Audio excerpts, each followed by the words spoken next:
بازاری دارەسوتاوەکەی دوای زیاتر لە 5 مانگ لە ئاگرکەوتنەوە لە بازاڕەکەدا.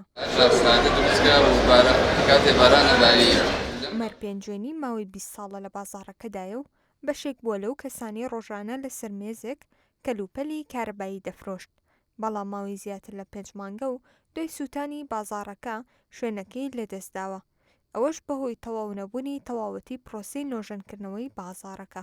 موادی کارەبایی شاییمان هەبوو بڵین لەم ئێرە ناو مێزانەیە ئێتر بڵین کە شۆرتی کارەبا بڵین لە شۆرتی کارەبا ئاگرەکە بڵاوانە ئێتر مەڕاستی ئێمە ڕۆکە و دوکانانەکە هیچمان بۆ دەرنەچوو لەو کاتیەوە بڵێن ئێمە هەر خەڵکەکە بێ ئیشوکارە چاوەڕێەوەین هەر دروست کرێتەوە بەڵێتە چەندین کێشە دروست بووە تا گیانمانەم ئاستا هەبووە عەشیانێک هێناوە هەمووی بە قەرزێ ناوێتی یا قەرزی پارەی خەڵک قەرزار بووە ئەو قەرەبووە داوێتەوە بە حەقی ئەو قەرز و خۆڵانەیە کە لای بووە ێگەی ئەوەش کە پێی ماوە بەشێکی کەمی بێماوە لەم فتریا کە بێ ئیشوکار بە خواردوێتی.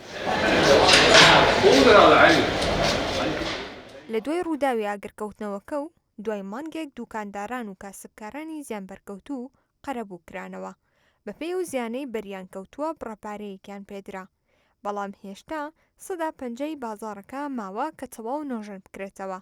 دوکاندارانیش دەڵێن پارەیان کۆ کردوتەوە و خۆیان نۆژەنی دەکەنەوە.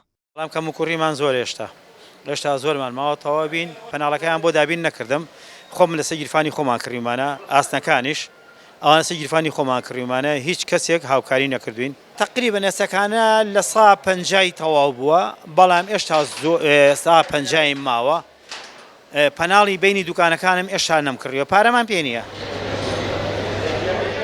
ئەگەرچی کاسبکاران قەرەبووکرانەوە بەڵام بەشێکی زۆریان ناڕازین لە شێوازی قەرەبووەکە و باس لەوە دەکەن قەرەبووەکە بەپێی پێویست نەدراوە بە هەمویان و جیاوازی تێدا کراوە.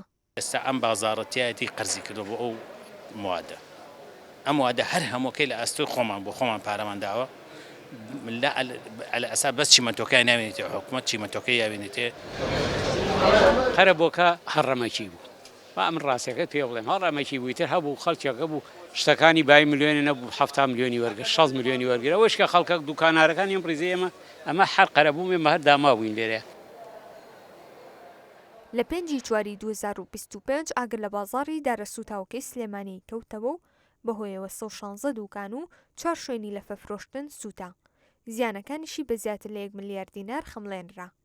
لەسەر ناڕزایی بەشێک لە دوکانداران و هۆکاری تەواو نەکردنی کارەکانی نۆژەنکردنەوەی تەواوەتی بازاڕەکە سبەی قسەی لەگەڵ قایمقامیەتی سلێمانی و ئاگرکوژێنەوە و شارەوانی و لایەنە پەیوەندیدارەکانەوە کرد، بەڵام ئامادە نەبوون لەو بارەیەوە قسە بکەن و تەنها ئەوەندەیان وت کە ئەو پرۆسەیە لای ئەوان کۆتایی هاتووە و کاسبکارانی زیان لەکەوتوو قەرەبوو کراونەتەوە. هانا مەحموود، میدیای سبەی، سلێمانی.